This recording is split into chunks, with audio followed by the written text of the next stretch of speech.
ketemu lagi sama kita di Steven Family. Yeay.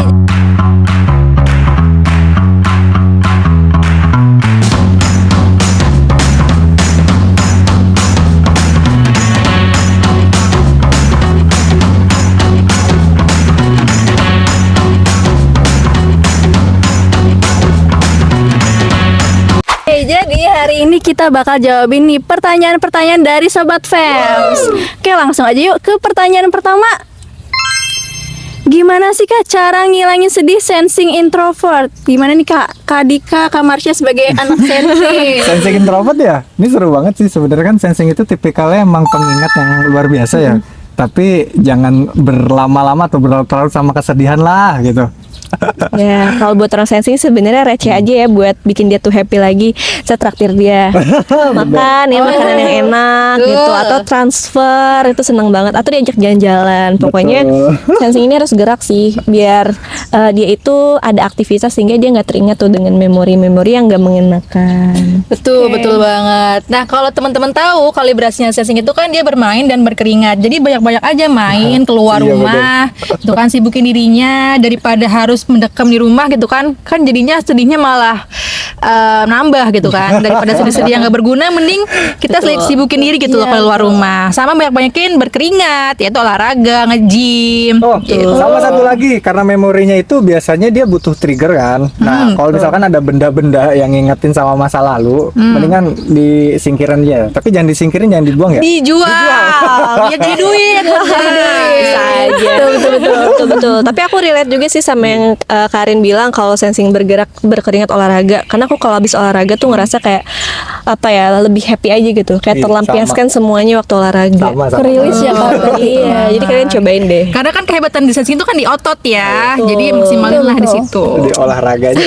Betul. Seru banget emang sensing introvert. Ya pokoknya buat sensing introvert jangan sampai sedihnya itu jadi larut-larut lah. Langsung cari cara gerak yang kuat gitu loh. Terus jadiin olahraga dan lakuin semua aktivitas supaya nanti nggak berlarut-larut sama kesedihannya. Dan jangan sendirian ya, karena sensing itu kan orang otak bawah, orang sosial, jadi harus ketemu orang. Betul banget. Oke, next Gas. ya. Langsung ke pertanyaan kedua nih. Bagaimana sih Kak thinking introvert ketika menghadapi banyak tugas? Gimana nih Kak Karin sebagai banyak tugas ya? Pas banget ya Kak Karin banyak tugas ya. Ya, jadi buat kamu yang lagi banyak tugas, karena mungkin biar gak keteteran gitu kan, kamu harus buat perencanaan dan juga skala prioritas. Itu sih yang penting banget, apalagi thinking itu kan dia butuh fokus ya. Nah, dari fokus itu kita butuh perencanaan yang dimana kalian itu bikin to-do list tuh, jadwal apa aja yang perlu dikerjain, dan bikin tugas mana yang paling penting dan paling urgent buat dikerjain dulu gitu. Betul. Dan gak semua tugas tuh sebenarnya harus dikerjain sama diri kita ya. Betul. Gitu. Seperti yang Solver Richard pernah bilang tuh, kalau misalkan emang nggak bisa buat kita ngerjain langsung, ya minta tolong sama temen atau kita punya tim. Betul. Bener banget sih, dan ini jadi salah satu tantangan juga ya buat orang tinggi yang kadang-kadang kan nggak percayaan ya buat ngasih tugas ke orang gitu. Jadi daripada kalian sibuk mikirin semuanya sendirian, ngerjain semua sendirian, kan enak tuh kalau bisa dibagi-bagi dan didelegasikan. Bagi-bagi tugasnya. Dan jadi thinking yang naik level ya kan, yang tadinya nggak percaya sama orang jadi harus delegasi. Justru jadi bisa ngelola tim. Betul. Efektivitasnya berkali lipat ya. Iya, karena memang kan kemampuannya tinggi itu kan selain bikin perencanaan, skala prioritas juga bisa nge-manage atau nge-lead gitu ya. Manager ya. Betul banget. Dan di skala prioritas kan ada salah satu toolsnya yang pakai kuadran itu ya. Betul. Ada yang mana yang penting mendesak, tidak penting, tidak mendesak, tidak penting, sama mendesak dan penting. Itu ya, ada yang tidak penting tapi mendesak. Iya, nah itu bisa jadi tools juga tuh buat kalian pakai. Betul banget ya. Mantap. Buatkan itu. Sip, next question. Oke. Ada lagi? Ada lagi pertanyaan ketiga. Oke. Bagaimana caranya Bagaimana caranya si intuiting extrovert yang punya banyak ide tapi nyatanya cuma stagnan aja, no eksekusi? Aku dulu. Boleh. Lucu nih, intuiting itu kan emang tipikalnya kekuatannya kan di ide dan konsep, tapi emang minim banget eksekusinya. Maka kalau misalkan udah kenal sama Steven, udah tahu nih dirinya intuiting extrovert, ya kita harus paham dulu emang kelemahannya di situ.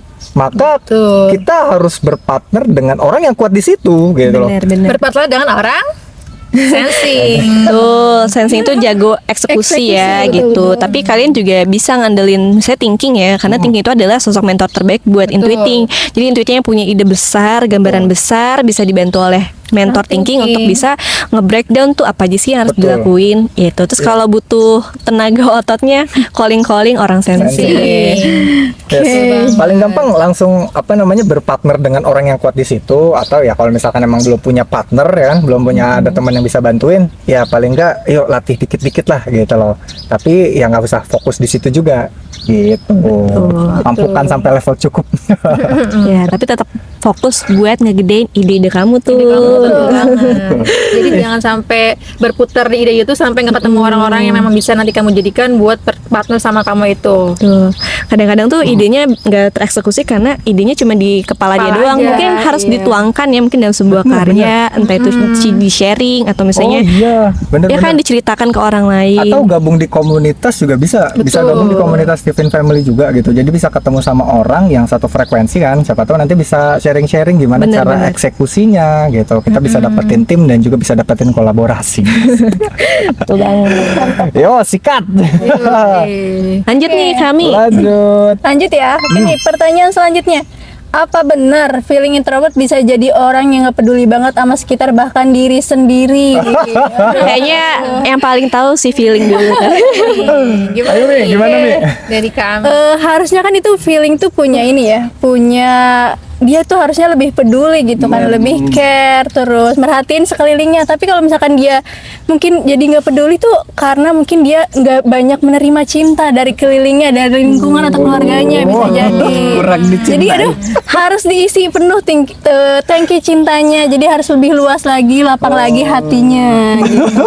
Berarti masalahnya orang feeling ini dari masalah cintanya ya kami ya. Iya, Balik lagi ke betul. chemistry ya berarti. Chemistry. Iya betul. Cinta dan perhatian ya. Iya, Otomatis kalau betul. misalkan emang nggak terpenuhi oleh lingkungan, ya jangan manja. Maksudnya ya cari gitu loh. Kita harus cari teman-teman, cari lingkungan yang benar-benar bisa menerima kita, mencintai kita gitu. Dan kita juga sebagai seorang feeling ya harus cinta juga sama orang gitu. Ya, berarti daripada nunggu kita dicintai, ya mending ya udah kita yang mulai Kita untuk menebar mencintai cinta orang duluan. lain. Iya, betul. Ibaratnya kayak dibanding yang kita ngarep dipeluk orang, mending ya udah kita yang peluk. Nanti juga ketika dipeluk kan dipeluk balik. Iya, jadi ya mau nggak mau menjemput cinta ya kami. Betul betul. Oke, gimana? Oke. Yang lanjut ya, next Boleh, ya. boleh. Oke. Kak, gimana nih trik insting kalau ngerjain sesuatu nggak setengah-setengah? Seru. Insting emang kecenderungannya kan dia nggak tuntas ya ketika mau melakukan banyak hal. Nah, gimana biar bisa tuntas? Berarti insting itu dia butuh yang namanya fokus dan juga sesuatu peran yang lebih besar atau yang penting gitu. Karena ketika dia tahu peran itu besar gitu kan, dia bisa menuntaskan itu. Kalau dari Kak Marsha gimana nih sama Kak Dika? Kalau dari pengalaman klien aku ya yang insting, dia tuh emang ya ketika dibilang insting itu salah satu potensi yang perlu diwaspadai adalah kerjanya kadang-kadang nggak tuntas. Dan dia mengakui memang ketika lagi ngerjain A nih misalnya, tiba-tiba pengen ngerjain yang lain. Kayak waktu itu klien aku nih pernah di rumahnya dia lagi masak air, tiba-tiba dia rapiin rak buku. Air apa? Airnya gosong. Air gosong. Nih terus rak bukunya belum selesai gitu. Jadi udah ngerjain yang lain lagi. Nah, solusinya sebenarnya buat teman-teman insting boleh aja sih ngerjain acak ya, asalkan balik lagi ngerjain lagi ke sebelumnya. Misalnya nih, oke masak air ditinggal bentar nih 5 menit, misalnya beresin buku, balik lagi tuh masak air lagi, matiin kompornya, matang kan, balik lagi beresin rak bukunya. Jadi muter-muter tuh nggak apa, misalnya dari kerjaan A tiba 5 menit, kerjain B 5 menit juga, ke C 5 menit juga, balik lagi ke A sampai semuanya selesai. Yang penting semuanya tuntas aja sih, jangan sampai ntar malah nggak ada yang selesai gitu kan. Ibarat kata insting yang level 1 itu yang masih basic ya dia ngerjain apa-apa tuh generalis, bisa ngerjain apa-apa tapi serba nanggung. Kan di sertifikat tulisannya gitu juga ya. Nah, kita harus naik jadi insting yang level 2. Berarti insting yang cerdas. Insting yang cerdas itu bukan yang serba nanggung tapi yang multi tasking, ya kan? Betul banget. Dan salah satu ciri-cirinya insting yang cerdas itu dia mulai dari yang dia bisa dulu. Betul. Jadi kerjaan yang paling gampang dulu ya. Kadang-kadang soalnya kan insting tuh kayak pengen semuanya langsung Semuanya dibantu. Acak ya? acak banget ya Semuanya dikerjain. Iya, Masya Allah deh. Jadi itu tipsnya ya. Insting naik level jadi yang cerdas. Tuh. Gimana? Gimana dari Gali? kami ada tambahan nggak? Wah, ini saking karena multitaskingnya mungkin kayak dia bingung kali ya mau ngerjain yang mana dulu nih. Ya, jadi harus diingat-ingat juga nih mana aja nih yang harus dikerjain. Jadi secara runtut gitu biar semuanya ke manage gitu. Buat teman-teman insting boleh komen di bawah juga ya. Gimana? Apa namanya, pernah ngerasain hal yang sama juga nggak gitu? Oke. Ada lanjut lagi nggak nih kita kami? Oke, kayaknya cukup dulu nih buat Oke. Q&A hari ini. Jadi nih buat teman-teman yang mau tanya-tanya lagi boleh ya nanti ya tulis di kolom komentar. Nanti kita jawabin di episode Episode berikutnya. Oke, jangan lupa like, komen, dan share. Subscribe juga ya channelnya Steven Family. Betul banget. Buat kamu juga yang pengen tahu lebih dalam terkait Steven dan karakter-karakter lainnya, pokoknya subscribe langsung dan pantengin terus YouTube channel kita. Oke. Ya, pokoknya belajar Steven ya di Steven Family. Kalau mau tes Steven di Steven Family. Iya. Kalau mau gabung di komunitas Steven Family bisa di Iya, Steven. Family. Steven Family. Bersama sukses